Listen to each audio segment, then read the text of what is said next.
Yes hello everyone, good evening all of you and welcome to the Global World Academy. So आज हम लोग यहाँ पर complete करने जा रहे हैं यूनिट 18 के एमसीक्यूज को। जैसे कि अभी आपका मॉर्निंग वाला सेशन हुआ है जिसमें हम लोगों ने यूनिट नंबर 18 जो कि आपकी विलियन व साम्यावस्था है, सॉल्यूशन और इक्विलिब्रियम स्टेज है, इसे कंप्लीट किया। इसका फाइनल थ्योरी सेशन आज अपन कंप्लीट कर चुके हैं। टोटल इस वाली यूनिट पर बात की जाए तो 5+2 सेशन हम लोग कंप्लीट कर चुके हैं। 5 सेशन आपका पूरा एनसीईआरटी का बेसिक है, सॉल्यूशन से रिलेटेड, उसके न्यूमेरिकल से रिलेटेड, और बचे हुए 2 सेशन जो हैं जिसमें आपको जो सिलेबस में चीज़ें जो टॉपिक मेंशन किए गए उससे रिलेटेड हमने सारी चीज़ें डिस्कस कर ली। तो इस वाली यूनिट के ऊपर आपके 7 थ्योरी सेशन हो चुके हैं जिसमें कुछ आपके बेसिक थ्योरी भी है और कुछ आपके न्यूमेरिकल एमसीक्यू सेशन भी है। ठीक है, ये 2 सेशन तो आपके लिए मैंडेटरी है, ये 2 सेशन तो आपको देखना ही है। और अपने सॉल्यूशन से रिलेटेड बेसिक कंसेप्ट क्लियर करने के लिए आप 5 सेशन को विजिट कर सकते हैं। 3 साढ़े 3 घंटे के ये पांचों सेशन है, आप इसे जाकर ज़रूर से विजिट कर लीजिएगा। ठीक है, आपको प्लेलिस्ट में साथ के साथ ये 5 सेशन मिलेंगे, उसके बाद नए वाले 2 सेशन भी मिल जाएंगे। ठीक है, और बात की जाए कोर्सेज की तो कंप्लीट नोट्स आप सभी के लिए अवेलेबल है। कंप्लीट नोट्स आप यहाँ पर बाय कर सकते हैं जिसमें फिजिक्स प्लस केमिस्ट्री के कंप्लीट नोट्स आपको यहाँ पर प्रोवाइड किए जाएंगे विद प्रैक्टिस एमसीक्यूज, और इसी में आपको चैप्टर वाइज और यूनिट वाइज एमसीक्यूज भी मिल जाएंगे, अनलिमिटेड प्रैक्टिस क्वेश्चंस मिल जाएंगे, और जो आपका फिजिक्स प्लस केमिस्ट्री का है वो टेस्ट भी मिल जाएगा। ठीक है, और बात की जाए आज के टॉपिक की तो आपको पता है आपके सिलेबस में सॉल्यूशन और इक्विलिब्रियम में ये है कि विलियन व साम्यावस्था क्या होती है, विलियन कितने प्रकार के होते हैं, भौतिक रासायनिक प्रक्रम क्या होता है ना, द्रव्य अनुपात क्रिया का नियम, ला शीतलीय का नियम, आयनीकरण, साम्यावस्था, है ना, और पीएच की संकल्पना, ये सारे टॉपिक है। तो इस सेशन को हम लोग 2 पार्ट में कंप्लीट करेंगे। आज अपन यहाँ तक के जो क्वेश्चन है वो सारे कंप्लीट कर लेंगे, मतलब इस टॉपिक से क्या क्या क्वेश्चन बन सकते हैं, और बचे हुए टॉपिक के हम लोग अगली क्लास के अंदर क्वेश्चन कंप्लीट करेंगे। क्वेश्चन न्यूमेरिकल भी रहेंगे। अपन ने अभी तक जितना भी थ्योरी पढ़ा है उस थ्योरी से हर एक टॉपिक से जो है आपको डिटेल में आज क्वेश्चन देखने को मिलेंगे। तो बहुत सारे क्वेश्चन की प्रैक्टिस होने वाली है, कॉपी पेन लेकर बैठिएगा, है ना। हर एक चीज़ जो बेसिक कंसेप्ट होगा, इवन जितने भी क्वेश्चन आप करेंगे, हर एक क्वेश्चन नंबर को, उसका जो आंसर है उसके पीछे का जो डिटेल है आप उसे नोट करते हुए चलिएगा। ठीक है, ट्राई करेंगे 20 से 25 क्वेश्चन, क्योंकि न्यूमेरिकल भी है तो 20 से 25 क्वेश्चन अपन कंप्लीट करें। मैं आपको बताती जाऊंगी जब आप शॉर्ट नोट्स बनाएंगे तो आपको क्या क्या चीज़ें हर एक क्वेश्चन से नोट करनी है।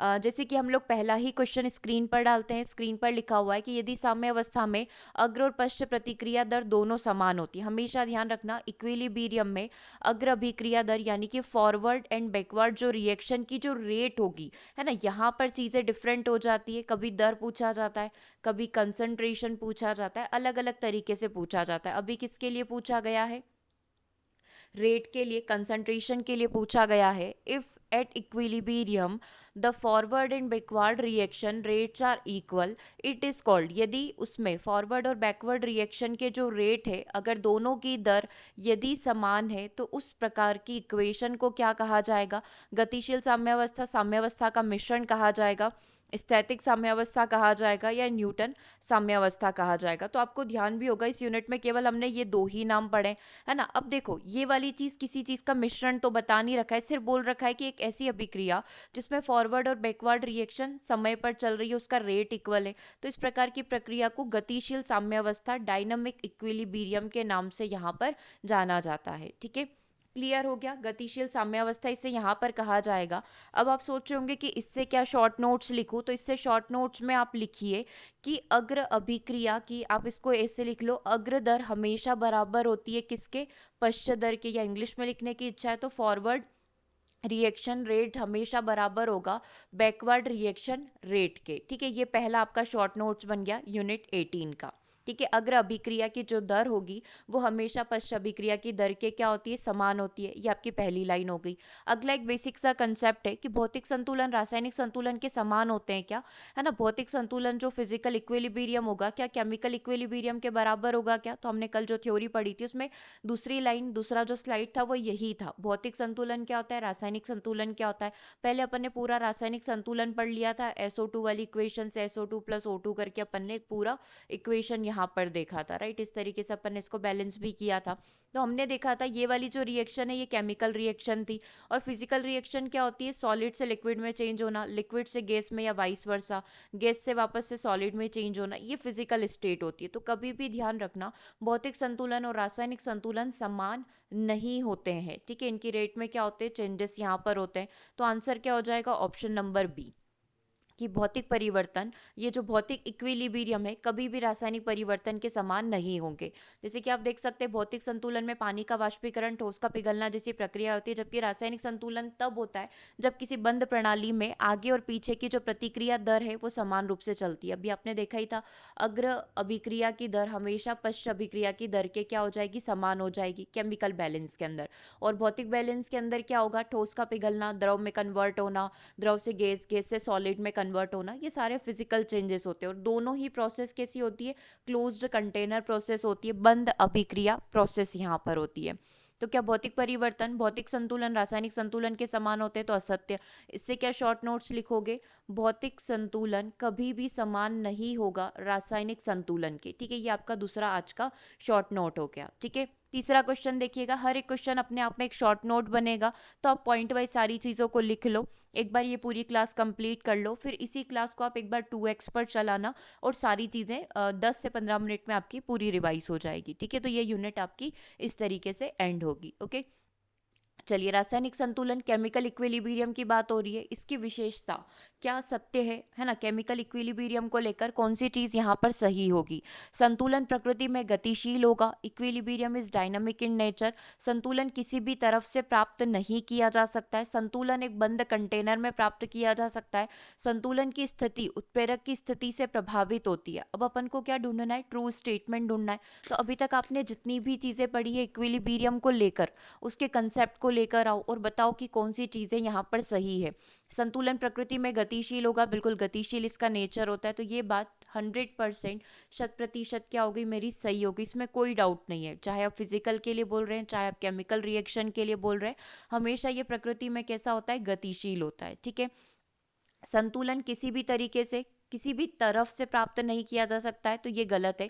संतुलन आप किसी भी तरीके से प्राप्त कर सकते हो, मतलब अग्र अभिक्रिया से आप बैलेंस ले सकते हो या फिर पश्च अभिक्रिया से आप बैलेंस ले सकते हो, तो ये चीज़ क्या हो गई, मेरी गलत हो गई। संतुलन एक बंद कंटेनर में प्राप्त नहीं किया जा सकता है, संतुलन को हमेशा बंद कंटेनर में ही प्राप्त किया जाता है, चाहे वो भौतिक हो चाहे वो रासायनिक परिवर्तन हो, तो ये स्टेटमेंट भी गलत हो गया।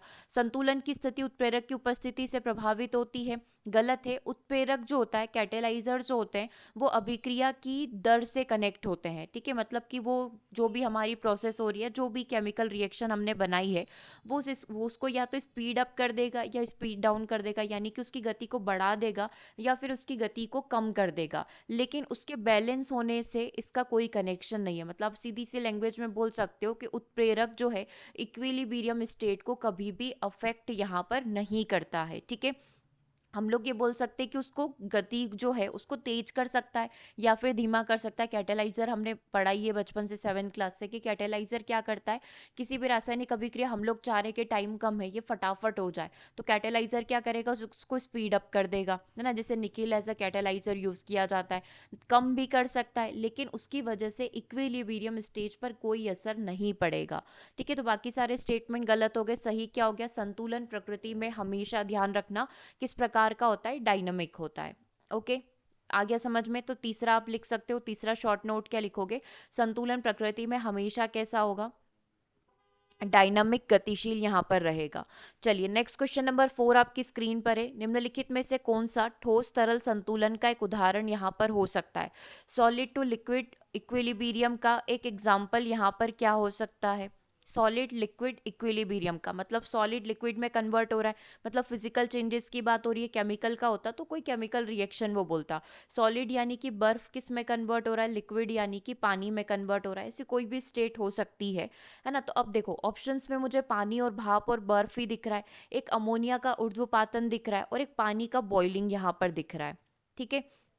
तो आप सारी स्टेज अगर देखना चाहें तो देख सकते हो। बर्फ जो होगा वो किस में होगा, 0 डिग्री सेल्सियस पर होगा, ठीक है। तो इसने क्या बोला है, ठोस से तरल संतुलन, सॉलिड लिक्विड इक्विलिब्रियम स्टेज कब होगी, जब water and ice eight 0 degree Celsius, जहां पर पानी जो है या जिस फॉर्म में बोले कि वो बर्फ है, वो किस टेम्परेचर पर है, 0 डिग्री सेल्सियस पर है ना। तो 0 डिग्री सेल्सियस पर पानी और बर्फ, water and ice eight 0 degree Celsius, ये सॉलिड टू लिक्विड हो जाएगा। और अगर मैं ऑप्शन नंबर 1 को देखूँ तो गलत कैसे हुआ, क्योंकि यहाँ पर वेपर की बात हो रही है और मुझे पूछा है सॉलिड प्लस लिक्विड का कॉम्बिनेशन, गैस का तो पूछा नहीं है, ये गलत हो गया। ये जो है सॉलिड और गैस का कॉम्बिनेशन है, क्यों, क्योंकि अमोनिया डायरेक्टली किस में कन्वर्ट हो गया, भाप में यहाँ पर कन्वर्ट हो गया, उसका सब्लिमेशन यहाँ पर हो गया।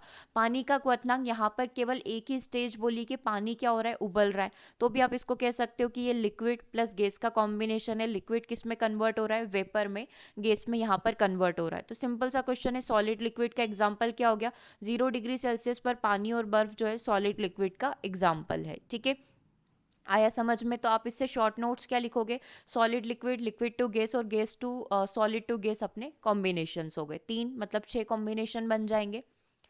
अगला क्वेश्चन देखिएगा, किसी विलायक में घुली गैस की मात्रा विलायक के दबाव पर निर्भर करती है, क्या ये बात सच है। किसी कोई भी एक विलायक हमारे पास हो गया, ठीक है, एक सॉल्यूशन है हमारे पास, उसमें एक विलय है जो थोड़ी अल्प मात्रा में है और उसमें क्या हो गया, मेरा विलायक हो गया। जैसे इसमें पूरे कंटेनर में पानी भरा हुआ है, इसमें विलय के रूप में मैंने हल्का सा एल्कोहल या फिर एसिड की कुछ बूंदें डाल दी, तो एसिड विलय हो गया और पानी यहाँ पर क्या हो गया, मेरा विलायक हो गया। इस तरीके से मेरा क्या बन गया, पूरा सॉल्यूशन बन गया। तो किसी विलायक में हमने अभी क्या करा, जैसे अल्कोहल या पानी ना, कुछ और ना डालते हुए हमने किसी एक प्रकार की गैस, जस्ट लाइक कि पानी के अंदर, पानी जो कि मेरा विलायक है ना, उसके अंदर मैंने क्या करा, अपना जो Cl2 है, क्लोरीन गैस यहाँ पर डाल दी। ठीक है, तो किसी विलायक में घुली हुई गैस की मात्रा क्या उस विलायक पर लगने वाले दबाव पर निर्भर करेगी, क्या ये बात सही है या ये बात गलत है। तो देखो ये बात बिल्कुल सही है ना, कि बिल्कुल विलायक के ऊपर जो दबाव पड़ रहा है, जिस कंटेनर में इसको डाला हुआ है, उसके ऊपर ये निर्भर करेगी कि वो गैस कितने अच्छे से घुलेगी।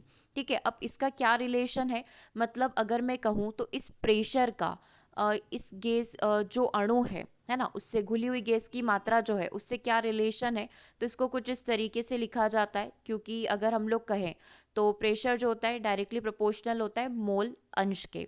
ठीक है, अब ये अपने आप में एक पूरा नियम है, तो इसके लिए अपन एक टॉपिक और उठाएंगे, क्योंकि सिलेबस में मेंशन नहीं है बट स्टिल इसी यूनिट का ये पार्ट है, तो अपन को 5 मिनट लगेंगे एक टॉपिक को कंप्लीट करने में। ठीक है, आंसर क्या हो गया कि किसी विलायक में घुली हुई गैस की मात्रा विलायक के दबाव पर निर्भर करेगी, क्या, कि उस विलायक के ऊपर कितना दबाव पड़ रहा है, तो यस बिल्कुल यहाँ पर डिपेंड करेगी। ठीक है, तो सत्य हो गया।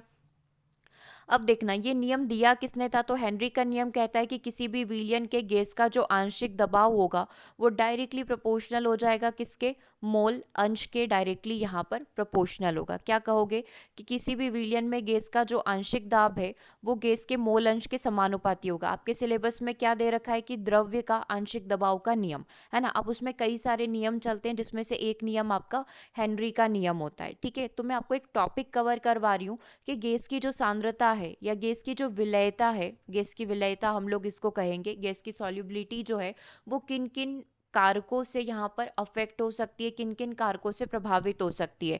तो गैस की विलयता को प्रभावित करने वाले कारक यहाँ पर कौन कौन से हो सकते हैं। ठीक है, तो सबसे पहले गैस की प्रकृति कैसी है, सबसे पहला फैक्टर। ठीक है, फिर बाद में अपन टेम्परेचर भी पढ़ेंगे और फिर बाद में अपन प्रेशर भी पढ़ेंगे। तो सबसे बेसिक कंसेप्ट की गैस कौन है, अमोनिया है, HCl है, क्लोरीन है, कौन सी गैस है उस पर भी डिपेंड करेगा कि आप कौन सी गैस को पानी में घोल रहे हो, है ना, सॉल्यूशन में डाल रहे हो। तो देखो गैस की प्रकृति, गैस जो कि विलायक से अभिक्रिया करेगा अथवा विलयन में आयनित होगा वो बहुत अधिक विलयशील यहाँ पर होती है। उदाहरण NH3, जैसे कि हम लोग बोल रहे हैं HCl हो गया, सल्फर डाइऑक्साइड हो गया, तो ये जल में अत्यधिक विलय है, तो जैसे ही आप इसको डालोगे तो ये जल में आसानी से घुल जाएगी। जैसे ही आपने NH3 को, जैसे आप देखोगे NH3 प्लस H2O यहाँ पर किया तो क्या मिल जाएगा, NH4OH यहाँ पर मिल जाएगा। ठीक है, HCl के साथ भी आप ये कर सकते हो कि जल में घुलकर ये जो है किस तरीके से NH3 HCl और SO2 H2SO4 में यहाँ पर कन्वर्ट हो जाएगा, एक तरीके से कंपाउंड यौगिक यहाँ पर बना लेंगे। तो गैस की प्रकृति पर ये निर्भर करेगा। ठीक है, जैसे इसने सल्फ्यूरिक एसिड बना लिया, इसने NH4OH बना लिया। अगर ऑक्सीजन की बात करें तो ऑक्सीजन भी रुधिर में अधिक विलयशील होती है, क्योंकि ये रुधिर के हीमोग्लोबिन हिम से क्रिया कर लेती है और उसके साथ आसानी से घुल जाती है। ठीक है, तो गैस की प्रकृति पर ये निर्भर करेगा। ऑक्सीजन जो गैस है वो इजीली ब्लड में सॉल्युएबल है, घुलनशील हो जाएगी, क्यों, क्योंकि उसको ब्लड के अंदर का क्या चाहिए, हीमोग्लोबिन से वो क्रिया कर लेगा। तो कोई भी विलेयता किस पर निर्भर करती है, गैस की प्रकृति पर निर्भर करती है। इसी जगह यदि आप नाइट्रोजन, ऑक्सीजन और हाइड्रोजन आदि गैसें अपेक्षाकृत कम विलयशील होती है, लेकिन एथिल अल्कोहल में ये अच्छे से घुल जाती है। अगर मैं बात करूँ तो ये पानी में कम घुलनशील होगी, लेकिन यही चीज़ अगर आप एथिल अल्कोहल के साथ करोगे तो ये इजीली क्या हो जाएगी, घुल जाएगी। गैसों की विलेयता जो एक अवशोषण गुणांक होता है उसके ऊपर भी निर्भर करती है। जिन गैसों का अवशोषण गुणांक ज़्यादा होगा उसकी विलेयता भी ज़्यादा होगी। अब अवशोषण गुणांक आप समझ रहे हो, एब्जॉर्बिंग फैक्टर क्या होता है कि कोई भी पदार्थ किसी भी चीज़ को कितना जल्दी अवशोषित कर लेता है। ठीक है, जैसे कि हमारा फेस है, हमारा फेस कितना जल्दी डस्ट को एब्जॉर्ब कर लेता है, हमारे फेस पर कितनी एकदम से डस्ट चिपक जाती है। तो सेम अपन अवशोषण गुणांक को समझ सकते हैं कि गैसों की विलेयता अवशोषण गुणांक के डायरेक्टली प्रोपोर्शनल होती है। जिसका एब्जॉर्बिंग फैक्टर ज़्यादा होगा उसकी विलेयता भी उतनी ही ज़्यादा यहाँ पर होगी। अगर मैं देखूँ 1 घन सेंटीमीटर जल में विभिन्न गैसों का अवशोषण गुणांक का घटता हुआ क्रम, मतलब इसकी विलेयता जो है सबसे ज़्यादा होगी, है ना। इसका अवशोषण गुणांक सबसे ज़्यादा है तो इसकी विलेयता, इसकी सॉल्युबिलिटी भी सबसे ज़्यादा होगी। मतलब पानी में बहुत आसानी से NH3 गैस घुल जाएगी, फिर उससे कम HCl, फिर SO2, फिर हमारा हाइड्रोजन सल्फाइड हो जाएगा, फिर CO2 हो जाएगा, C2H2 हो जाएगा, O2 हो जाएगा, और सबसे कम क्या हो जाएगा, हमारा हाइड्रोजन, यहाँ पर नाइट्रोजन हो जाएगा। ठीक है, तो इससे आप यहाँ पर समझ सकते हो, इससे भी कम लेकर चलोगे तो हाइड्रोजन को आप यहाँ पर लिख सकते हो।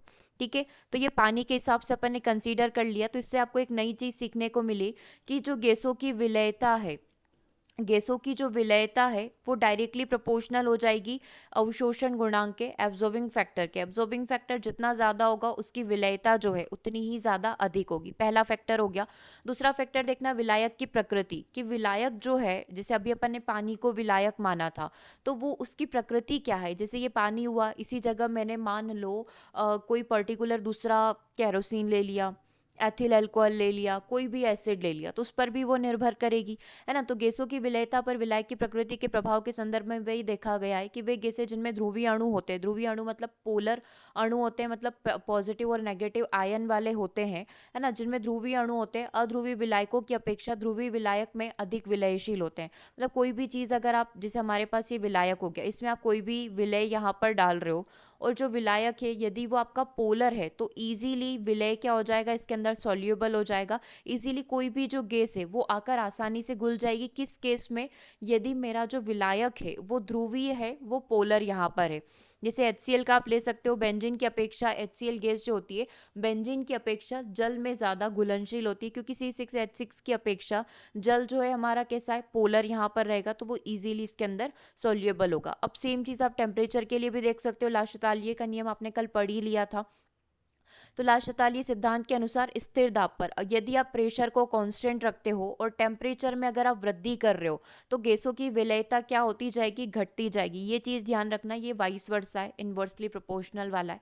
अगर आप प्रेशर को कांस्टेंट रखे हुए, आप प्रेशर के साथ कोई छेड़छाड़ नहीं कर रहे हो और धीरे धीरे आप टेम्परेचर क्या कर रहे हो, इंक्रीज कर रहे हो, जैसे कि 32 डिग्री सेल्सियस था, आपने इसको 40, 50, 60, 70, है ना, ज़्यादा नहीं, थोड़ा बहुत अगर आपने टेम्परेचर इंक्रीज किया तो उसकी वजह से क्या होगा, गैसों की जो सॉल्युबिलिटी है वो डिक्रीज होने लग जाएगी। क्यों? क्योंकि तापमान बढ़ाने पर द्रव में गैस के अणुओं की स्थानांतरण गतिज ऊर्जा बढ़ जाएगी। गैस के जो अणु है वो क्या करने लग जाएंगे, गति करने लग जाएंगे। सॉल्यूशन के अंदर जो गैस डली हुई है वो गैस के अणु गति करने लग जाएंगे, और गैस क्या होगा, हवा में रिलीज हो जाएगी, है ना। गैस क्या करेगी, उस पानी को, उस विलयन को छोड़कर बाहर निकलने लग जाएगी। ठीक है, तो गैसों की विलेयता धीरे धीरे क्या होने लग जाएगी, कम होने लग जाएगी। अब इसमें एक एक्सेप्शनल केस है कि हाइड्रोजन और हीलियम के घुलने पर उष्मा का क्या होगा, अवशोषण यहाँ पर होगा। ठीक है, अतः इन गैसों की विलेयता बढ़ती है यदि तापमान में वृद्धि की जाए। बाकी सब गैसेस के लिए हमारा सेम है, लेकिन हाइड्रोजन हीलियम में रिवर्स अपोजिट यहाँ पर हो जाएगा। ठीक है, अब आ जाता है अपना मेन पॉइंट, जिससे आपका क्वेश्चन नंबर 5 भी पूछा गया था, दाब का प्रभाव। अभी आपने टेम्परेचर का देख लिया, है ना। इससे पहले आपने गैसों का जो विलेयता है कि उसके ऊपर देख लिया, विलायक की प्रकृति आपने देख लिया। ठीक है, गैस की प्रकृति कैसी है, मतलब जो विलय है वो आपने देख लिया, फिर आपने विलायक देख लिया, फिर आपने टेम्परेचर देख लिया, 3 चीजें हो गई। फोर्थ है आपका दाब का प्रभाव। हम जानते हैं कि गैसों की प्रकृति दाब से बहुत ज्यादा प्रभावित होती है। गैसों के अन्य गुणों की भांति इसकी विलेयता भी क्या होगी, दाब से प्रभावित होगी। सर्वप्रथम विलियम हेनरी ने विभिन्न गैसों की विलेयता पर दाब का अध्ययन किया और एक मात्रात्मक संबंध दिया, जिसको हेनरी का नियम कहा जाता है। ठीक है, अब देखो, अपन ने क्या करा था, जब टेम्परेचर पढ़ा था तब हमने दाब को क्या कर दिया था, कांस्टेंट कर दिया था, ठीक है। अब हम दाब के साथ रिएक्शन देखेंगे इनके अनुसार स्थिर ताप पर। इस केस में आप क्या करिए, आप टेम्परेचर को कांस्टेंट कर दो, टेम्परेचर सेम रहेगा, रूम टेम्परेचर है 32 डिग्री सेल्सियस, आप उसको वैसा ही रहने दो।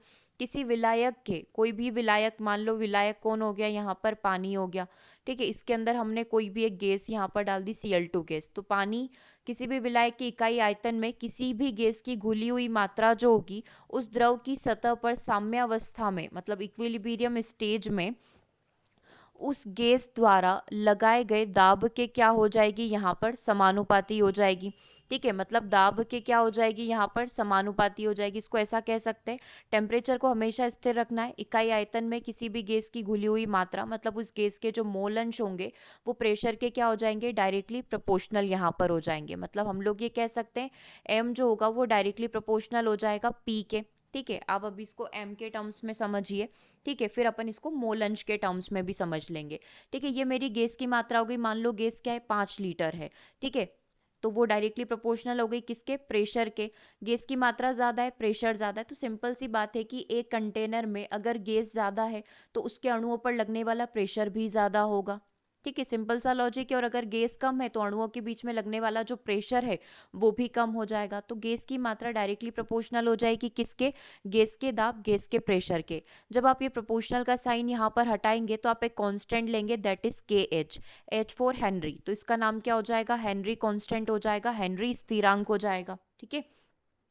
तो पहला रिलेशन तो आपको यहाँ पर मिल गया गैस की मात्रा और प्रेशर के बीच में। यदि विलयन में हम गैस के मोल अंश को उसकी विलेयता माने, मतलब अगर आप गैस के मोल अंश निकाल रहे हो, जैसे आपने क्लोरीन गैस लिया है या आपने CO2 गैस ली है, तो आप उसके मोल अंश कैलकुलेट कर सकते हो, ठीक है। तो अगर इसको मोल अंश के केस में लेंगे तो आप क्या बोलोगे कि किसी भी गैस का वाष्प अवस्था में जो आंशिक दाब होगा उस विलयन के मोल अंश के क्या हो जाएगा, समानुपाती हो जाएगा। और समानुपाती का साइन हटाओगे तो एक हेनरी कांस्टेंट लगाओगे और उसको आप लिखोगे के एच के थ्रू। तो P इज इक्वल टू के एच एक्स के बराबर, जहां पर के एच आपका हेनरी कांस्टेंट हो गया, एस जो हो गया, एक्स जो है गैस का मोल अंश हो गया, और P क्या हो गया, प्रेशर यहाँ पर हो गया। तब न्यूमेरिकल आएगा, है ना। तो न्यूमेरिकल में अगर वो आपसे गैस की मात्रा पूछ ले, 5 लीटर वगैरह ये पूछ ले, तो आप ये वाला फॉर्मूला लगा देना। मतलब दोनों चीजें सेम ही तो है, ठीक है, दोनों चीजें सेम ही है। अब अगर आपसे वही वाली चीज इस केस में पूछ ले, प्रेशर के केस में और मोल अंश के केस में पूछ ले, तो आपको ये वाला फॉर्मूला लगाना है, ठीक है। दोनों चीजें रह जाएगी याद, कोई डाउट तो नहीं होगा, एक बार से आप देख लो, है ना। क्योंकि प्रेशर को कब इन्वर्सली प्रोपोर्शनल करना है वो आपके ऊपर है कि आप उसको कैसे याद रखते हो, okay. P is directly proportional to X हो जाएगा, और एक अपन ने यहाँ पर लिखा हुआ ही है, एम इज इक्वल टू के एच एक्स यहाँ पर हो जाएगा, ठीक है, और एम इज इक्वल टू के एच पी यहाँ पर हो जाएगा, ठीक है। इस फॉर्मूला के क्वेश्चन अपन कंप्लीट करेंगे। चलिए आगे बढ़ रहे हैं अब। इसी के आगे देखना कि यदि अगर हम आदर्श के समीकरण लेकर आते हैं, P V is equal to NRT लेकर आते हैं, तो माना कि एक टेम्परेचर टी है, माना कि टी टेम्परेचर पर एम अणुभार वाले एम जी गैस, एक mg गैस है ना, जिसका आयतन क्या दे रखा है अपन को, v दे रखा है। और अगर इक्विलिब्रियम दाब, साम्य दाब पर p पर निश्चित आयतन गैस में वो घुल जाती है, तो आदर्श गैस समीकरण क्या होती है, pv is equal to nRT होती है, ठीक है। आप चाहे तो इसको ना समझते हुए यहाँ पर समझ लो, what is ideal gas equation, ये हमारी आइडियल गैस इक्वेशन हो गई, है ना, जहाँ पर प्रेशर वॉल्यूम जो है डायरेक्टली प्रोपोर्शनल होता है गैस स्थिरांक इनटू टेम्परेचर के। जब आप ये प्रोपोर्शनल का साइन हटाओगे तो एक कांस्टेंट लिखते हो n, जो नंबर ऑफ मोल्स को रिप्रेजेंट करता है। जब आप मोल अंश यहाँ पर निकालोगे तो mass divide by molecular mass लिखते हो, है ना। ये करा था ना बायल्स का नियम, चार्ल्स के नियम में अपन ने लगाया था, ठीक है। Mass divide by molecular mass, Hindi में क्या बोलते हैं, भार डिवाइड बाय अणुभार बोलते हैं। मतलब m divide by capital M RT हो गया। यहाँ से आप v की वैल्यू निकालोगे तो p को नीचे से लेकर चले जाओ, m by P, RT divide by capital M, ठीक है। यदि कहा जाए कि अगर हमने टेम्परेचर को क्या कर रखा है, कांस्टेंट कर रखा है, यदि हमने टेम्परेचर को क्या कर दिया, कांस्टेंट कर दिया, तो उस केस में आपका MPV, ये तीनों चीजें भी क्या हो जाएगी, स्थिरांक यहाँ पर हो जाएगी, ठीक है। अब इससे आपको थोड़ा सा शॉर्ट नोट्स देखना है, ये सिर्फ समझने वाली चीज है, ठीक है। देखो समान ताप पर अब पॉसिबल केसेस क्या हो सकते हैं कि आपने टेम्परेचर को फिक्स कर रखा है, जैसा हेनरी के नियम में है कि समान ताप पर विभिन्न गैसों के लिए केएच का मान जो है वो भी क्या रहेगा, अपना स्थिर रहेगा। सेम टेम्परेचर की बात हो रही है तो केएच का मान जो है वो क्या रहेगा, विभिन्न गैसों के लिए, अलग अलग गैसेस के लिए अलग अलग रहेगा। Cl2 के लिए केएच का मान अलग होगा, CO2 के लिए केएच का मान अलग हो जाएगा। केएच का मान गैस की प्रकृति पर निर्भर करता है कि जो गैस है वो किस प्रकार की, जैसे अभी अपन ने दो फॉर्मूला यहाँ पर देखे, के एच एक्स के बराबर हो जाएगा, ठीक है। और एक और अपन ने क्या देखा, यदि अपन को वो मोल अंश के केस में पूछ ले तो ये किसके बराबर हो जाएगा, के एच पी के बराबर, है ना। किस केस में, कांस्टेंट टेम्परेचर के केस में, ठीक है। तो के एच का मान गैस की प्रकृति पर निर्भर करेगा, ये गैस की प्रकृति क्या है इसके ऊपर निर्भर करेगा। दिए गए दाब पर केएच का मान जितना अधिक होगा, द्रव में गैस की विलयता उतनी ही अधिक होगी। यदि हमको कोई प्रेशर यहाँ पर दे रखा है और उस केस में पूछा हुआ है कि केएच का मान अगर ज़्यादा है तो उसकी जो विलयता है, उसकी जो सॉल्युबिलिटी है वो उतनी ही क्या हो जाएगी, कम यहाँ पर हो जाएगी। मतलब दाब ज़्यादा होगा, विलयता उसकी क्या होती जाएगी, यहाँ पर कम होती जाएगी। ठीक है, क्लियर है यहाँ तक। चलिए, तो ये हमारा हेनरी का नियम हो गया, क्योंकि क्वेश्चन नंबर 5 इसी से रिलेटेड था। अब देखो इसके कुछ एप्लीकेशंस भी है जो कि रियल लाइफ से कनेक्टेड है। अगर बहुत बेसिक पेपर आता है तो आपसे ये क्वेश्चन पूछेगा हेनरी नियम के क्या क्या एप्लीकेशंस है। तो आप देखना कि सोडा जल एवं शीतल पेय में CO2, जैसे आप कोई भी स्प्राइट वगैरह, कोई भी कोक वगैरह लेकर आते हैं तो फर्स्ट टाइम जब आप इसकी कैप खोलते हो, उसका ढक्कन खोलते हो, तो एकदम से गैस निकलने की आवाज आती है ना। तो वही चीज़ है कि उसमें CO2 भरी हुई रहती है। क्यों? क्योंकि सोडा जल एवं शीतल पेय में CO2 की विलेयता बढ़ाने के लिए बोतल को अधिक दाब पर क्या किया जाता है, क्लोज यहाँ पर किया जाता है, बंद यहाँ पर किया जाता है, ताकि CO2 गैस अच्छे से घुली हुई रहे। गहरे समुद्र में श्वास लेते समय गोताखोरों को अधिक दाब पर गैस की अधिक घुलनशीलता का सामना करना पड़ सकता है, क्योंकि अधिक दाब रहेगा तो गैसेस क्या होगी, जल्दी जल्दी यहाँ पर घुलेगी, है ना। तो श्वास के साथ क्या होगी, गैसेस भी घुलती जाएगी, है ना। तो अधिक बाहरी दबाव के कारण श्वास के साथ ली गई वायुमंडलीय गैसों की विलयता रुधिर में अधिक हो सकती है। मतलब वायुमंडलीय गैसेस क्या करेगी, ज़्यादा जल्दी जल्दी हमारी श्वास के साथ अंदर प्रवेश करेगी। और अगर जैसे ही व्यक्ति बाहर आने की कोशिश करेगा, है ना, वहां पर उसका प्रेशर बिगड़ जाएगा, है ना। तो एक बोल सकते हैं ना कि एक मेडिकल वाली सिचुएशन यहाँ पर क्रिएट हो सकती है।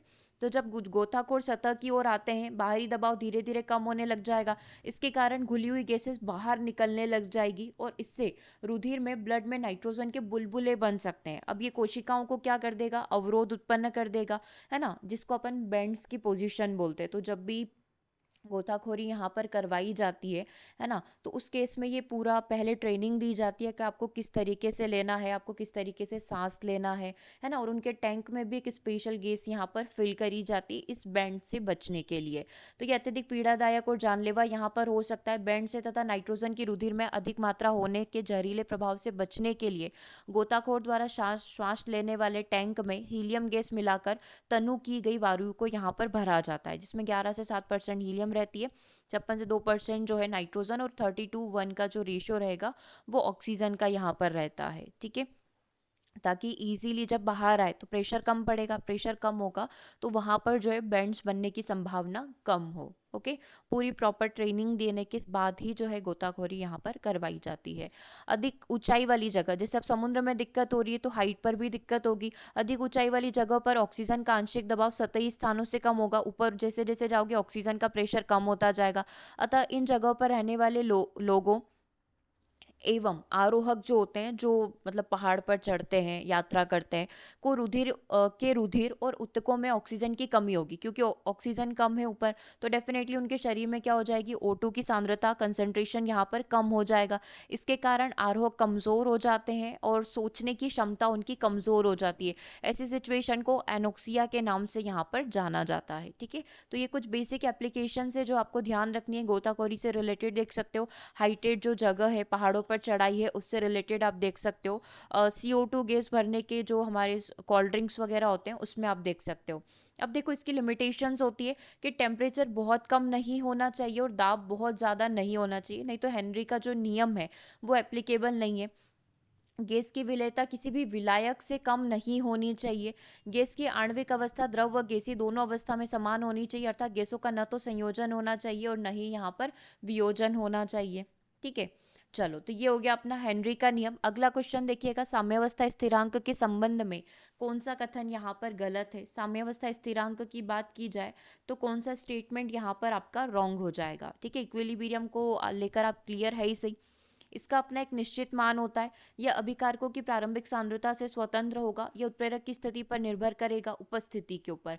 यह के पश्चगामी प्रतिक्रिया के लिए साम्यावस्था स्थिरांक है, तो अग्रगामी के लिए इसकी वैल्यू किसके बराबर हो जाएगी, 1/k के बराबर हो जाएगी। तो देखो, अपन को गलत कथन बताना है, अपन शुरू से शुरू करते हैं। साम्यावस्था स्थिरांक में जो kc की वैल्यू है ना, जैसे कि कल अपन ने एक चीज देखी थी, कोई भी एक इक्वेशन मान लो, जैसे अपन ने करा था a plus B is equal to C plus D होगा। मान लो इसके आगे में इसका कंसंट्रेशन इंक्रीज करके a प्लस बी, है ना, ये सब इसकी वैल्यू है।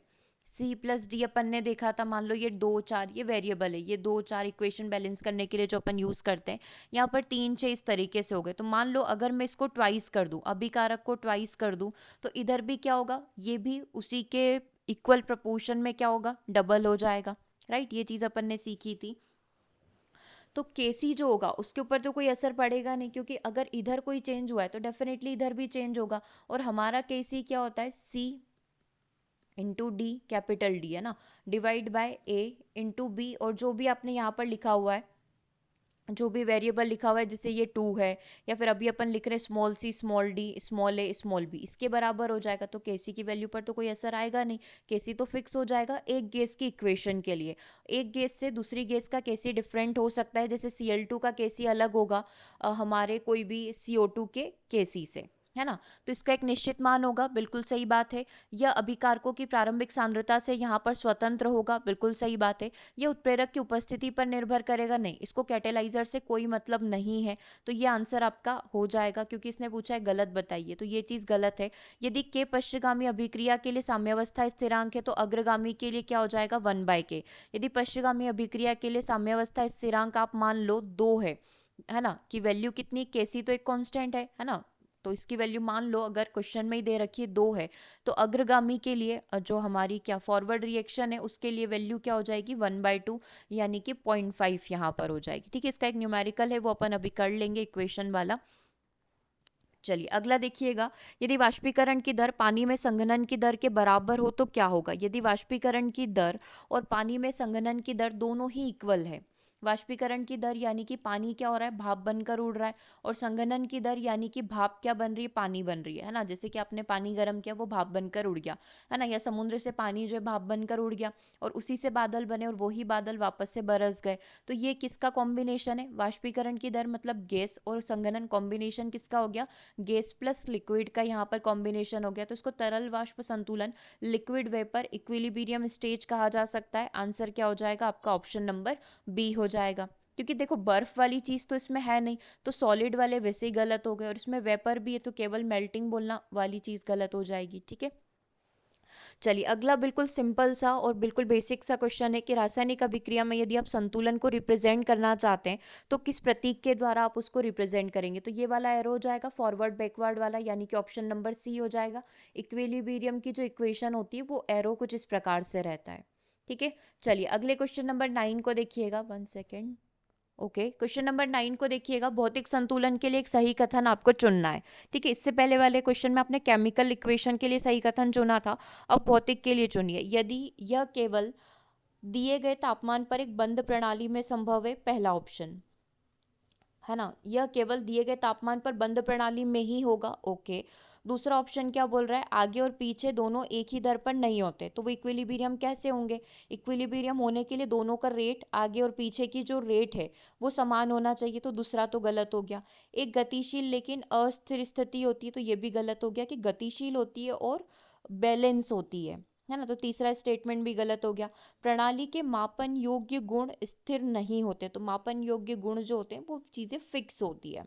ठीक है, तो इसका नॉट लिखना गलत हो गया, तो बी सी एंड डी तो वैसे ही गलत हो गए। करेक्ट आंसर क्या हो जाएगा, ऑप्शन नंबर 1 कि यह दिए गए तापमान पर एक बंद प्रणाली में ही संभव हो पाता है। डन, चलो, तो ये अभी आपने भौतिक प्रक्रिया में संतुलन देखा, अब सेम चीज आप रासायनिक प्रक्रिया में संतुलन के लिए देखिए। ठीक है, तो ये अभी 9 क्वेश्चन का सेट कंप्लीट हुआ है, ऐसे ही अभी आपके पास आएगा कुछ 8 क्वेश्चन का सेट। ठीक है, 8 क्वेश्चन के सेट में भी आपसे कुछ इसी तरीके से ग्राफ वाले क्वेश्चन रहेंगे, उसके बाद आएगा आपके पास न्यूमेरिकल का सेट। ठीक है, चलिए थोड़ा सा अब अपन फास्ट करेंगे इसको। बेसिक तो आपको समझ में आई गया, साम्यावस्था इक्विलिब्रियम का। फिजिकल का आपने पूरा पढ़ लिया, कुछ चीज़ें केमिकल से होगी। इसमें जो बिंदु युक्त वक्र है वो किस चीज़ को प्रदर्शित कर रहा है, ये ग्राफ आपकी स्क्रीन पर है। देखो ये वाली जो चीज़ है वो लाइंड कर्व है, और ये जो स्क्रीन पर अभी आप देख रहे हो सीधी लाइन, ये बिंदु वाला है। ठीक है, इस स्क्रीन पर अभी आपको ये पूरी लाइन में फॉर्म में दिख रहा होगा, ये बिंदु कर्व है। तो इसने पूछा है कि ये जो बिंदु कर्व है बेसिकली ये है क्या। तो ये किसको दर्शाता है, ये प्रोडक्ट को दर्शाता है, मतलब ये दर्शाता है उत्पाद को। और ये वाली जो चीज़ है ना, ये वाली जो चीज़ लाइंड कर्व आप देख रहे हो, ठीक है, ये किसको प्रदर्शित करेगा, ये प्रदर्शित करेगा अभिकारक को, रिएक्टेंट को। इसने पूछा है कि ये कर्व मैं आपको ऑलरेडी कल पढ़ा भी चुकी हूँ, ठीक है, वही वाला है। चलो पहले मैं आपको ये दिखा देती हूँ, बस आप इसको डॉट कंसीडर कर लो, है ना, ये डॉट है और ये लाइंड कर्व है। ठीक है, अब इसमें एक चीज़ है कि इक्विलिब्रियम की जो स्टेज होती है वो कब बनती है, जब ये चीज़ क्या होने लग जाती है, एक पल पर जाकर कांस्टेंट, मतलब सीधी स्ट्रेट लाइन बन गई। मान लो यहाँ पर आकर ये स्ट्रेट लाइन बन गई, तो इसको क्या कहा जाएगा, इक्विलिब्रियम, संतुलन की अवस्था कहा जाएगा। इसमें हमारा जो अभिकारक है वो धीरे धीरे डिक्रीज होगा, और हमारा जो प्रोडक्ट है, उत्पाद है, वो धीरे धीरे क्या होगा, इंक्रीज होगा। यानी कि यहाँ पर पूछा गया है कि ये बिंदु युक्त जो कर्व है, ये वाला सीधी लाइन वाला जो कर्व है, ये किसको दर्शा रहा है, कंसंट्रेशन ऑफ प्रोडक्ट को यहाँ पर दर्शा रहा है। एक बार मैं आपको पूरा एक्सप्लेन कर देती हूँ इस ग्राफ को। आरेख में हमारा जो बिंदुदार कर्व है वो उत्पादों की सांद्रता को प्रदर्शित कर रहा है, कंसंट्रेशन ऑफ प्रोडक्ट दे रहा है। और साथ ही ये मेरा जो लाइंड वाला कर्व है ना, समय के साथ बेसिकली ये वाली चीज़ जो है समय के साथ क्या हो रही है, आप ही देखो, ये चीज़ समय के साथ क्या होती जा रही है, इंक्रीज होती जा रही है।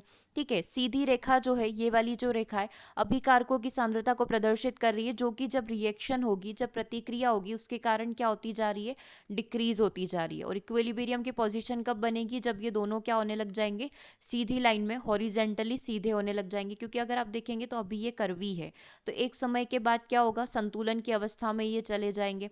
अभिकारक की जो रेट है, मतलब अग्र अभिक्रिया की जो दर है, वो पश्च अभिक्रिया के समान हो जाएगी। तो ये जो स्ट्रेट लाइन है वो इक्विलिब्रियम, संतुलन की पोजीशन को शो करती है। ठीक है, अगला देखिएगा, किसी अभिक्रिया का संतुलन अभिकारकों की सांद्रता पर निर्भर करता है क्या। किसी भी अभिक्रिया में इक्विलिब्रियम होना, क्या वो अभिकारकों की सांद्रता पर निर्भर करेगा या नहीं करेगा। ठीक है, क्या आंसर होगा, अभी जस्ट पढ़ा था आपने, 4 ऑप्शन में एक ये भी था कि अभिकारकों का संतुलन जो है, अभिक्रिया का संतुलन अभिकारकों की सांद्रता पर निर्भर करता है क्या, नहीं करता है, वो केवल रेट के ऊपर निर्भर करता है। मैंने स्टार्टिंग में ही बताया था कि इसमें कंसंट्रेशन की बात नहीं होगी, कंसंट्रेशन से ये स्वतंत्र होगा, केवल वो रेट के ऊपर यानी कि दर के ऊपर निर्भर करेगा। तो आंसर क्या हो जाएगा, option number B.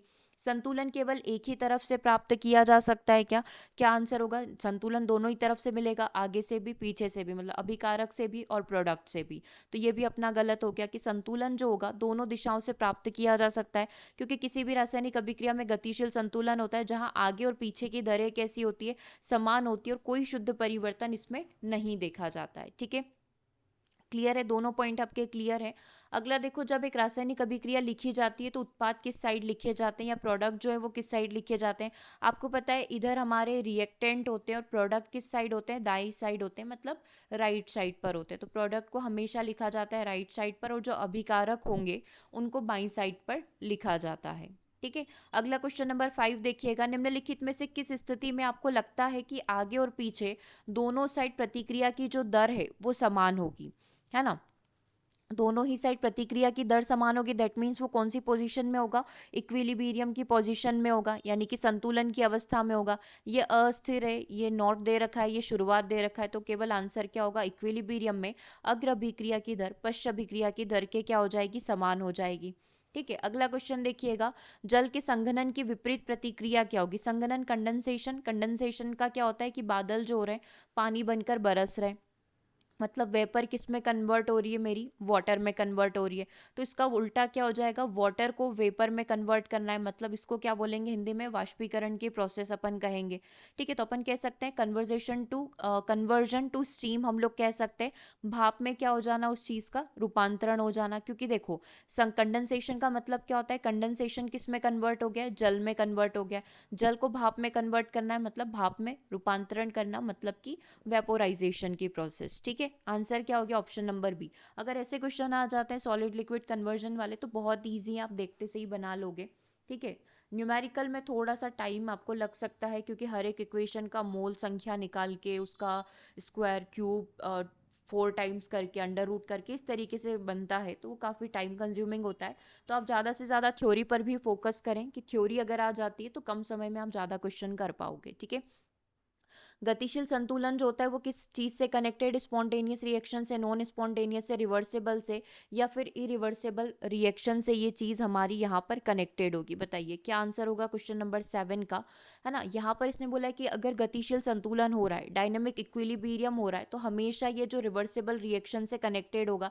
Reversible reaction प्रतिवर्ती क्रिया क्या होती है, जिसमें अग्र अभिक्रिया और पश्च अभिक्रिया की दर क्या होती है, समान होती है। ठीक है, प्रतिवर्ती क्रिया मतलब आगे का अग्र, फॉरवर्ड एंड बैकवर्ड रेट जो होगा ऑलवेज इक्वल यहाँ पर होगा। आंसर क्या हो जाएगा, प्रतिवर्ती अभिक्रिया, रिवर्सिबल रिएक्शन हो जाएगा। ठीक है, चलिए अगला क्वेश्चन देखिएगा, निम्नलिखित में से किस तापमान पर पानी बर्फ के साथ गतिशील संतुलन में होगा। मतलब पानी और बर्फ का कॉम्बिनेशन पूछा है। पानी बर्फ के साथ मतलब बर्फ किस टेम्परेचर पर होगा, 0 डिग्री सेल्सियस पर होगा, 0 डिग्री सेल्सियस, या फिर अगर ये केल्विन में पूछ रहा है तो 0 केल्विन गलत है।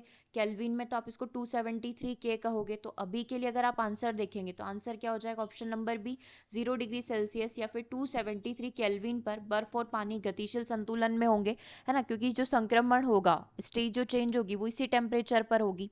चलिए अब अगले कुछ क्वेश्चंस हम लोग यहाँ पर स्टार्ट कर रहे हैं जो कि थोड़े न्यूमेरिकल से और फॉर्मूला से कनेक्टेड है। ठीक है, देखो टॉपिक का नाम है रासायनिक संतुलन का नियम और संतुलन स्थिरांक, लॉ ऑफ केमिकल इक्विलिब्रियम आपके सिलेबस में भी मेंशन कर रखा है। और इक्विलिब्रियम कांस्टेंट यहाँ पर क्या होते हैं। सो एक अभिक्रिया A plus B B is equal to C plus D दी गई है। तो इसमें संतुलन स्थिरांक जो होगा केसी को कैसे लिखा जाएगा, आपको सिखाया था केसी कैसे लिखा जाता है, इस तरीके से ब्रैकेट में लिखा जाता है। यहाँ पर मेन एलिमेंट कौन है, सी है, डी है, नीचे क्या आ जाएगा, ये जब अभिकारक है ये नीचे बैठ जाएंगे जाकर, ए है और बी है। इसके आगे जो भी कांस्टेंट आपको दे रखे वो उसके साथ लिख लो, है ना, इस तरीके से लिखा जाता है। देख लो कहाँ है ऑप्शन में, ये रहा ऑप्शन नंबर बी के। मतलब कितना इजी क्वेश्चन था। जैसे कि अगर मैं इसको ऐसे भी लिख दूं, SO2 plus O2 is equal to SO3, मैंने इसको बैलेंस कर दिया। इसका केसी लिख कर बताओ, केसी कैसे लिखोगे, SO3 उधर साइड दे रखा है तो SO3 का क्या हो जाएगा, ट्वाइस हो जाएगा। नीचे कौन आ जाएगा, ये वाली चीजें इसके नीचे आ जाएगी, SO2 आ जाएगा और O2 आ जाएगा। SO2 की पावर कितनी हो जाएगी, 2, O2 की पावर कुछ नहीं है मतलब 1 आप लिख सकते हो, नहीं भी लिखो तो चलेगा। तो ये SO2 इस वाली रिएक्शन का मेरा केसी हो गया। ठीक है, अभी मैं सिखाऊंगी और रिएक्शन के कैसी लिखना। आंसर क्या हो गया आपका ऑप्शन नंबर बी, यही लगाया था अभी अपन ने।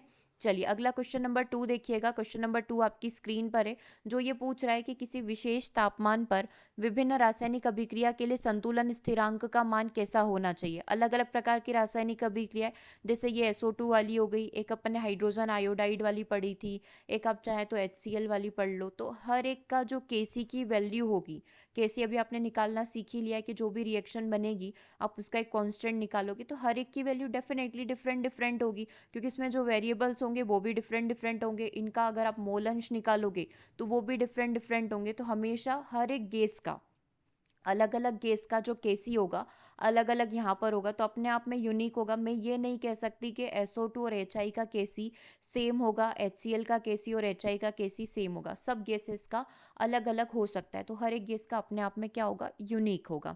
किसी की वैल्यू 4 होगी, किसी की 5 होगी, किसी की 10 भी हो सकती है। तो हर एक की वैल्यू यूनिक होगी, अपने आप में अद्वितीय होगी। ठीक है, संतुलन स्थिरांक का जो मान है तापमान के साथ बदलता है, अर्थात ये प्रत्येक प्रतिक्रिया के लिए निश्चित तापमान पर कैसा हो जाएगा, अद्वितीय यहाँ पर हो जाएगा।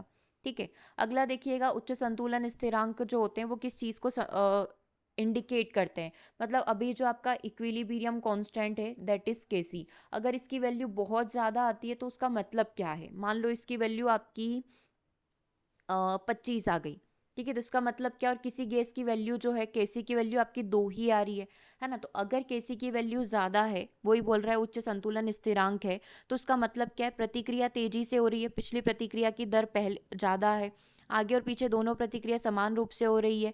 ठीक है, प्रतिक्रिया सामान्य से धीमी हो सकती है। देखो केसी की वैल्यू ज्यादा होने का मतलब है कि अग्र अभिक्रिया जो है वो काफी फास्ट हो रही है, इसीलिए आपका जो संतुलन स्थिरांक है वो काफी ज्यादा बड़ा बना है, उसकी वैल्यू काफी ज्यादा हाई है। ठीक है, देखो ये जो होता है संतुलन स्थिरांक वही होता है आपका बैकवर्ड फॉरवर्ड वाला। तो संतुलन स्थिरांक अग्रगामी और पश्चगामी प्रतिक्रिया के दर के अनुपात को यहाँ पर प्रदर्शित करता है, अपन ने अनुपात में लिखा ही था। उच्च संतुलन स्थिरांक इंगित करता है कि अग्रगामी प्रतिक्रिया जो है काफी फास्टली यहाँ पर कंप्लीट हो रही है। तो उच्च संतुलन स्थिरांक है मतलब प्रतिक्रिया जो हो रही है ना, अग्र प्रतिक्रिया जो हो रही है काफी फास्ट गति से यहाँ पर कंप्लीट हो रही है, इसीलिए इसका वैल्यू जो है काफी ज़्यादा आया, क्योंकि कंसंट्रेशन भी ज़्यादा होगा, कंसंट्रेशन ज़्यादा होगा तो वैल्यू भी आपकी ज़्यादा निकल कर आएगी। देखो ये एक न्यूमेरिकल है, इसको आप देखो, यदि एक प्रतिक्रिया का संतुलन स्थिरांक मेरे को 20 दे रखा है और एक कोई दूसरी प्रोसेस इसको 1-2 दे दो, KC2 इसका संतुलन स्थिरांक 30 दे रखा है, तो इन दोनों को जोड़ने पर जब दोनों ही रिएक्शन को जोड़ा गया, मतलब अभिकारक और जो भी यहाँ पर प्रोडक्ट होंगे उनको जोड़ा गया, तो संतुलन स्थिरांक पर क्या असर आएगा। तो हमेशा ध्यान रखना, जब भी दो अभिक्रिया को जोड़ा जाता है तो उनके संतुलन स्थिरांक का क्या कर दिया जाता है, मल्टीप्लाई यहाँ पर कर दिया जाता है। तो 20 × 30 आपके कितने हो जाएंगे, 600 हो जाएंगे। आंसर क्या हो जाएगा आपका, ऑप्शन नंबर बी हो जाएगा। ये डेफिनेशन देख लो आप, इसका एक्सप्लेनेशन देख लो। ठीक है, व्यक्तिगत प्रतिक्रिया मतलब पहले वाले का 20, दूसरे वाले का 30, आप दोनों को क्या करोगे, मल्टीप्लाई कर दोगे। 20-30 कितने हो जाएंगे, 600 हो जाएंगे। अगला देखिएगा, यदि प्रारंभिक सांद्रता बढ़ती है तो संतुलन स्थिरांक पर क्या असर पड़ेगा। अब देखो इसको गलत मत करना, मैंने क्या बोला था कि जो सांद्रता है, कंसंट्रेशन है, उसका मेरे केसी से कोई कनेक्शन नहीं है। कनेक्शन है तो मेरा किससे है, सिर्फ रेट से यहाँ पर है। कंसंट्रेशन से कोई मतलब नहीं है कितना क्या कंसंट्रेशन यहाँ पर रहेगा। ठीक है, तो यदि प्रारंभिक सांद्रता को हमने बढ़ाया तो संतुलन स्थिरांक मेरा क्या हो जाएगा, स्थिर ही रहेगा। सांद्रता उस चीज़ को यहाँ पर अफेक्ट नहीं करेगी। तो किसी रासायनिक अभिक्रिया का संतुलन स्थिरांक प्रारंभिक सांद्रता के ऊपर निर्भर नहीं करता है। ठीक है, इनिशियल कंसंट्रेशन के ऊपर निर्भर नहीं करेगा। क्योंकि क्यों नहीं करेगा, अब इसके पीछे का भी हमारे पास रीजन है। जैसे कि आपने वही वाली कोई एक इक्वेशन उठा लो, A + B = C + D। अगर आपने पहले ये 2 था, आपने इसको 4 कर दिया, तो ये इसको बैलेंस करने के लिए, इक्विलिब्रियम में जाने के लिए ये कहाँ चला जाएगा, इसको भी बैलेंस कर देगा जाकर। तो ये क्या हो जाएगी, अपने आप में बैलेंस हो जाएगी। उसकी वजह से इसका जब आप KC निकालोगे तो उसके ऊपर कोई असर पड़ेगा नहीं, वैल्यू बिल्कुल सेम हो जाएगी। ठीक है, चलिए ये एक इक्वेशन दे रखी है और इस इक्वेशन का आपको जो क्या बोलते हैं, इक्विलिब्रियम कांस्टेंट, संतुलन स्थिरांक निकाल कर बताना है। आप बता पाओगे कैसे निकालते हैं। कुछ 6, 7, 8 नंबर तक के क्वेश्चन अपन कंप्लीट कर लेते हैं। तीनों न्यूमेरिकल हैं, तीनों बैक टू बैक अपन कंप्लीट कर लेते हैं। ठीक है, कॉपी पेन ले लेना, 3 न्यूमेरिकल करने हैं। एक बार अपन देख लेते हैं। चलिए ठीक है, कंप्लीट कर ले अभी इसको।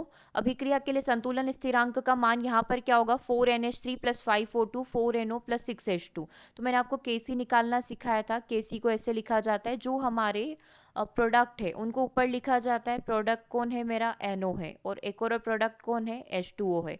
किससे मिलकर बने, कितने अभिकारक से मिलकर बने, NH3 से मिलकर बना है और ऑक्सीजन से मिलकर बना है। ये अपन ने लिख लिया। अब इनकी जो भी पावर होगी अपन उसको ऊपर लिख लेंगे। NO कितना है, 4 है, इसकी पावर यहाँ पर लिख लो। H2O 6 है। NH3 कितना है, NH3 आपका 4 है, और O2 कितना है, 5 है। अगर वो नंबर में पूछ ले, अभी तो आपको ऐसे ही पूछा हुआ है, ये वाला ये ऑप्शन होगा 6 NH3 4 O2 5 वाला, ये वाला हो गया सही। ये क्यों गलत हुआ, NO 4 H2O 6 है, NH3 की पावर 4 है। ऑलमोस्ट सेम ही है क्या, दिख तो सेम ही रहे। हाँ दोनों सेम ही है, ये दोनों डिवाइड में भी दे रखे हैं, है ना, दोनों सेम ही है। C&D both are same. Okay, चलो कोई बात नहीं, दोनों आंसर करेक्ट होंगे अगर दोनों में सेम ही दिख रहा है तो। अभी क्या पूछा गया, वापस से क्वेश्चन पर आ जाते हैं। अगर इसको ये कंसंट्रेशन के साथ वैल्यू पूछ ले कि NO की वैल्यू मेरे को 2 × 10⁻³ दे रखी है, तो आप इसका स्क्वायर कर लेना। H2 की वैल्यू 5 × 10⁻6 दे रखी है, तो आप इसकी पावर 6 कर लेना, और उसको फिर आप नंबर में लाकर 10, 11, 12 आपका नंबर आ जाएगा। अगर वो वैल्यू देगा तो आपको वैल्यू पुट करनी पड़ेगी। ठीक है, क्लियर है यहाँ तक। चलिए आगे बढ़े, अगले क्वेश्चन पर मूव करें। C&D बोथ आर करेक्ट, दोनों सिमिलर ही है। अगला क्वेश्चन देखिएगा, यदि अभिक्रिया H2 + Br2 = 2HBr, हाइड्रोजन और ब्रोमीन मिलकर क्या बन रहा है, हाइड्रोजन ब्रोमाइड यहाँ पर बना रहे हैं, के लिए संतुलन स्थिरांक, मतलब अब की बार अपन को KC की वैल्यू दे दी है कि KC की वैल्यू 0.04 है।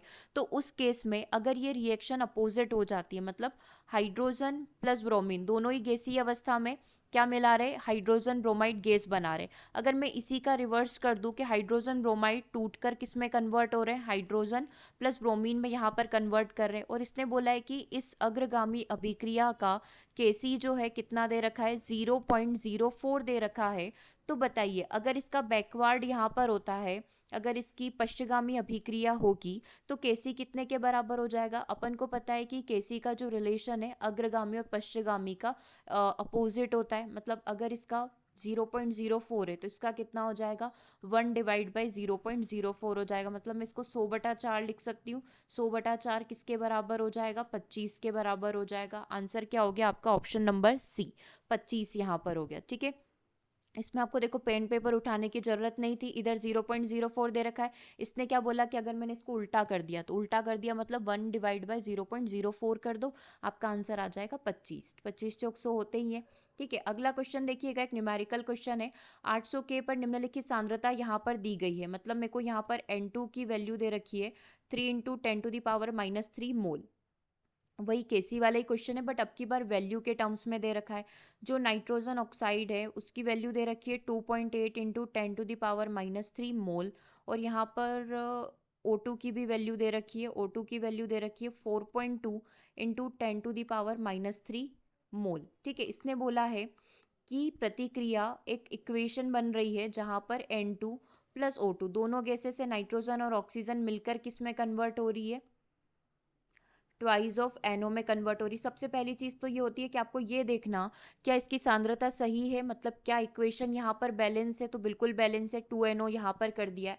इसने पूछा है कि इसके लिए आप मुझे केसी की वैल्यू बताओ। तो सबसे पहले केसी को कैसे लिखा जाता है, ये मेरा एनओ है, इसको अपन ने ऐसे ब्रैकेट में लिख लिया। इसकी पावर कितनी हो जाएगी, 2।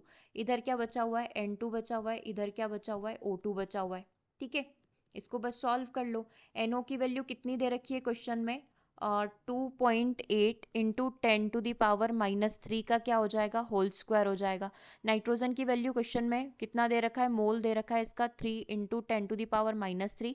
ऑक्सीजन के लिए दे रखा है 4.2 × 10⁻³ अब आप इसको सॉल्व कर लो, इसको 28 × 28 लिख लो, इसको आप लिख लो 30 × 42। हमने दशमलव से दशमलव हटा दिए और ऊपर की एक कम हट रही थी तो मैंने नीचे एक जीरो लिख दिया। ऊपर देखो 10⁻³ × 2 कितना हो जाएगा, -6। नीचे भी कितना हो गया, -6 हो गया। तो ये 10⁻⁻6 से 10⁻⁻6 यहाँ पर कट हो जाएगा। ठीक है, आ रहा है आपको, समझ में आ रहा है ना। ये पूरा यहाँ से कट हो गया, ऊपर क्या बचा है 28, 7 से कट कर लो, 7 चौक 28, 7 छंग 42 यहाँ पर हो जाएगा। और किससे कट हो रहा था, 14 से भी कट हो जाएगा क्या, 14 दूना 28। देखो मैंने डायरेक्टली इसको 28 और 42 को कट कर लिया है। 14 दूना 28, 14 × 42 हो जाएगा। ऊपर क्या बचेगा, 2 से कट हो जाएगा, 2 14 बार, और 2 से ये कट हो जाएगा 15 बार। ठीक है, अब ये हो गया अपना 14 दूना 28, 15 × 45 यहाँ पर हो गया। या फिर अपन इसको एक स्टेप और इजी करते हैं कि इसको नीचे 30 ही रहने देते हैं ताकि सिर्फ दशमलव लगानी रहेगी। ऊपर कितना बचा हुआ है, अभी भी अपना 28 बचा हुआ है, नीचे 30 बचा हुआ है। ये बचा हुआ है 28 दूना 56 और नीचे बचा हुआ है 90। ठीक है, तो 56/90 को क्या लिख सकते हैं, 5.6 / 9 लिख सकते हैं। भाग नहीं गया उसकी दशमलव, जीरो अपन ने लगा दी। 9 छंग 54 यहाँ पर हो गए, 2 बचेंगे, 9 दूना 18, फिर 2 बचेंगे, 9 दूना 18, मतलब 6.223 अपना आंसर आ जाएगा। मतलब 0.6223 कहाँ पर लिखा हुआ है, ऑप्शन नंबर 1 के अंदर ये लिखा हुआ है। ठीक है, आया समझ में कैसे किया। सबसे पहले तो अपन को ये तीनों वैल्यू दे रखी है, तो ये तीनों वैल्यू अपन ने लिख ली, NO की, O2 की और NO की। इक्वेशन क्या दे रखी थी, NO + O2 = 2NO दे रखा था। यहाँ से अपन ने क्या करा, KC की वैल्यू लिख ली। KC की वैल्यू को ऐसे लिखते हैं और इसके अंदर वैल्यू को पुट कर दिया। तो यहाँ से मेरी जो आंसर निकल कर आई 56/90 आ गया। 56/90 को आप कट करोगे तो 0.622 आपका आंसर निकल कर आ जाएगा। ठीक है, आगे समझ में, मैंने आपको पहले बेसिक फार्मूला भी सिखा दिया। फार्मूला सीखने के बाद केसी की वैल्यू निकालना सिखा दी। केसी की वैल्यू निकालने के बाद अगर कोई नंबर में वैल्यू दे रखी हो तो क्या आंसर आएगा। देखो इसका वैल्यू कितना कम आया, 0.622। आइडियली किसी भी इक्वेशन का इसके आसपास ही रहता है, ज़्यादा कोई सा बड़ा डिफरेंस नहीं रहता है। ठीक है, उच्च संतुलन स्थिरांक का मतलब क्या होगा कि प्रतिक्रिया जो है काफ़ी ज़्यादा फास्ट हो रही है, मतलब रिएक्शन काफ़ी ज़्यादा फास्ट हो रही है ना। मतलब जल्दी जल्दी, जैसे कि सोडियम और पानी कितना जल्दी रिएक्ट करता है, सोडियम और हवा कितना जल्दी रिएक्ट करता है, तो उसका जो केसी होगा वो काफ़ी फास्ट आपका निकल कर आएगा। ठीक है, तो इस तरीके से ये वैल्यू के ऊपर डिपेंड करेगा कि क्या वैल्यू अपन को क्वेश्चन में दे रखी है। ओके, डन, कोई डाउट नहीं है यहाँ तक? हो जाएगा इस टाइप से क्वेश्चन। इस टाइप के और क्वेश्चंस भी है, वो अपन कल की क्लास में कंप्लीट करेंगे। कल अपन को पीएच वैल्यू जो है वो भी कंप्लीट करना है, ठीक है। और कल मॉर्निंग वाला जो सेशन होगा उसमें नई यूनिट स्टार्ट हो रही है सुबह, वो आप अटेंड करें, ठीक है। और बाकी जो भी क्लासेस का अपडेट है, जो भी नोट्स का अपडेट है, वो आपको व्हाट्सएप के थ्रू मिलता रहेगा, वहाँ से आप ज्वाइन कर सकते हैं। केमिस्ट्री का भी फार्मूला बुक रेडी हो गया है, 1 से 2 दिन में केमिस्ट्री के सारे फार्मूलाज आपको मिल जाएंगे। ओके, सो सेशन को ओवर करते हैं, मिलते हैं हम लोग अपने नेक्स्ट सेशन में। Thanks for watching.